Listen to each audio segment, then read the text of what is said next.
நீங்க state bank of India கஸ்டமரா? அப்போ உங்களுக்கு ஒரு முக்கியமான அவசரமான எச்சரிக்கை இருக்கு. உங்க பேங்க் அக்கவுண்ட்ட பாதுகாக்கிறதுக்கு நீங்க உடனே செய்ய வேண்டிய ஒரு விஷயம் இருக்கு. அத பத்தி தான் இப்போ விளக்கமா பார்க்க போறோம். உங்க எஸ்பிஐ பேங்க் அக்கவுண்ட் உண்மையிலே ஆபத்துல இருக்கா? இந்த கேள்விக்கு பதில் தெரிஞ்சுக்கிறது ரொம்ப ரொம்ப முக்கியங்க. ஏன்னா ஒரு முக்கியமான டெட்லைன் ரொம்ப வேகமா நெருங்கிட்டே இருக்கு. ஆமாங்க, நீங்க கண்டிப்பா தெரிஞ்சுக்க வேண்டிய ஒரு அவசர காலக்கெடு இருக்கு. இது நீங்க ஒருவேளை மிஸ் பண்ணிட்டீங்கன்னா, உங்க வங்கி சேவைகள் எல்லாமே முடங்கி போறதுக்கு நிறைய வாய்ப்பு இருக்கு. அந்த முக்கியமான தேதி ஜான்வரி 15.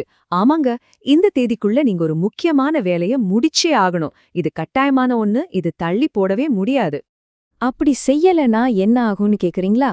உங்க பேங்க் அக்கவுண்ட்டையே மூடலாம், உங்க ஏடிஎம் கார்டு பிளாக் ஆகலாம், எந்த பண பரிவர்த்தனையும் பண்ண முடியாம போகலாம், ஏன் லோன், ஓவர் டிராஃப்ட் மாதிரி முக்கியமான சர்வீஸ் கூட உங்களுக்கு கிடைக்காம போகலாம். சரி, எதுக்கு இந்த திடீர் அலர்ட்? இதுக்கு பின்னாடி என்ன காரணம் இருக்கு? வாங்க, கேவைசினா என்ன, அது ஏன் இவ்ளோ முக்கியம்னு சிம்பிளா பார்க்கலாம். கேஒய்சிங்கிறது நோ யோர் கஸ்டமரோட சுருக்கம் தான். அதாவது உங்க வாடிக்கையாளரை தெரிஞ்சுக்கோங்கன்னு அர்த்தம். பேங்க்ஸ் அவங்களோட கஸ்டமர்ஸோட அடையாளத்தையும் அட்ரஸையும் வெரிஃபை பண்றதுக்கான ஒரு கட்டாயமான ப்ராசஸ் இது. இன்னும் சிம்பிளா சொல்லணும்னா, பேங்கிங் சிஸ்டத்தை சுத்தம் பண்ற ஒரு கிளீனிங் ப்ராசஸ் மாதிரி இதை நினைச்சுக்கோங்க. தேவையில்லாத போலி அக்கவுண்ட் எல்லாம் நீக்கிறதுக்கு இது ரொம்பவே ஹெல்ப் பண்ணும்.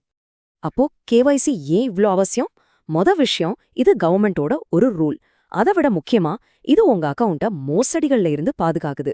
அதோட உங்க பேங்க் சேவைகள் எல்லாமே எந்த தடையும் இல்லாம சுமூகமா நடக்கிறதையும் இது உறுதி பண்ணுது.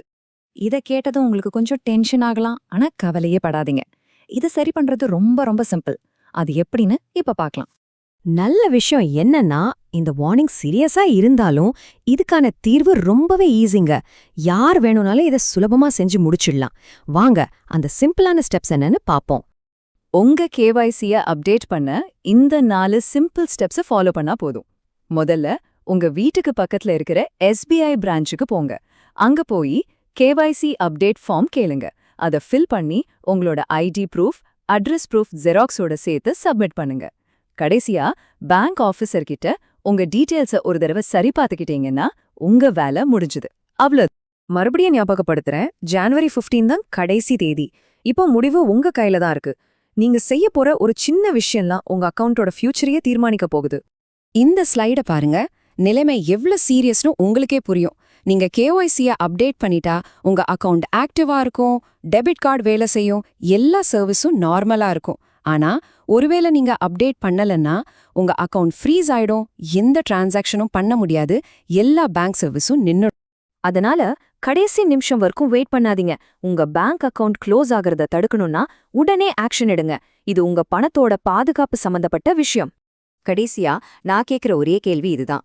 உங்க கேவைசி ஸ்டேட்டஸை செக் பண்ணிட்டீங்களா? இல்லனா இன்னும் ஏன் வெயிட் பண்றீங்க? இன்னைக்கே உங்க பேங்க் பிரான்ச்சுக்கு போங்க, உங்க அக்கவுண்ட்டை பத்திரமா பாத்துக்கோங்க.